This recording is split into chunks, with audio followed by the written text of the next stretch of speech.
go ahead and stop when the basket's full. Next thing I'm going to do is kind of settle the coffee a little bit, which is this motion.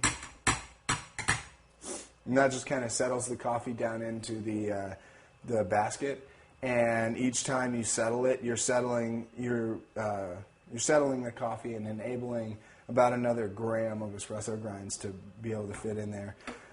Dose a little bit more coffee in there now. And so next what you're going to see me do is level off the coffee in the portafilter basket.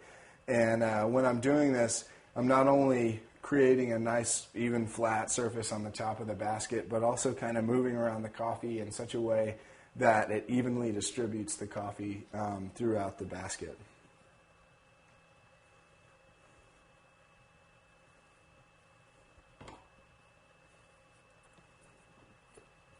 Clean off the portafilter there. The reason you do that is if you have coffee that is not evenly distributed, or you have less coffee in any area of the portafilter basket, and that's the path of least resistance in the coffee puck, and that's an extraction flaw which is going to end up in the cup.